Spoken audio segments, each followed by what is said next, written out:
Welcome to Daily Art Day number 2879. Today I want to talk to you about the importance of daily art. This is something that's really huge for me. It's actually a practice that has changed my life. And even though when we're working daily, we may not get a lot done, so I didn't get very much done on my drawing of Severus Snape today, but I had a huge realization and a change in the drawing. I won't go into that. You'll see it later once I actually work on it. But the importance of daily art is actually showing up and allowing for these things to happen, allowing for inspiration to strike, let's say. Now you can read the book by Stephen King called On Writing. He's all about this. He says you have to show up every day and create the space for your muse so he or she can show up and give you the magic that's necessary. His muse is like some guy that lives in a basement with bowling trophies and smokes cigars. He's not going to do anything for you, until you show up and set the ground for him or her, this kind of thing. So this is why we do daily art. We show up so that we can have amazing realizations that change our life on art or whatever we're creative about. Alan Watts says something similar. I love his philosophy about how your life changes. He says we're different people every single moment of the day. And that doesn't really make a lot of sense in most instances, except when you think about really impactful times in your life.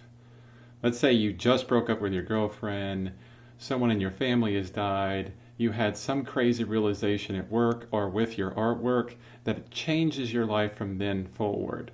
There was one moment where you were one person, then the next moment when you learned something and you've changed forever.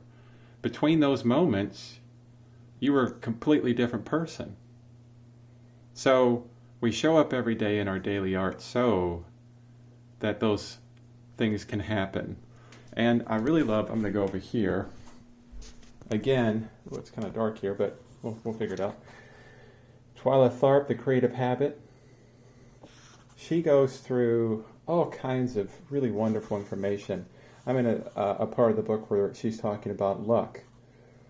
And some people resent the idea of luck. Accepting the role of chance in our lives suggests that our creations and triumphs are not entirely our own, and that in some way we're understanding of our success, and that in some way we're undeserving of our success.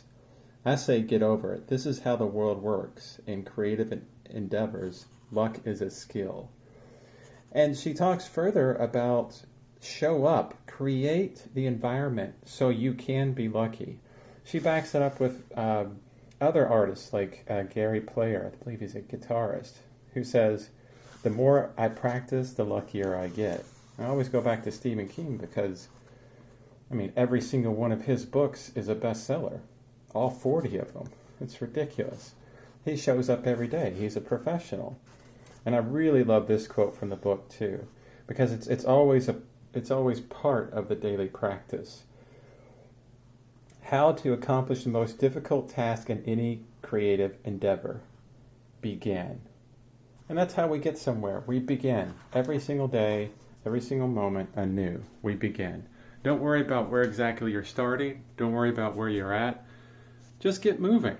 Create that space so luck, your muse, inspiration, the change in your life can happen. Just get started and get moving. 5 minutes a day, 10 minutes a day, 30 minutes a day, it really doesn't matter. Create that space in your life. And if it means a lot to you, get to work on it. And until then, I hope you keep creating.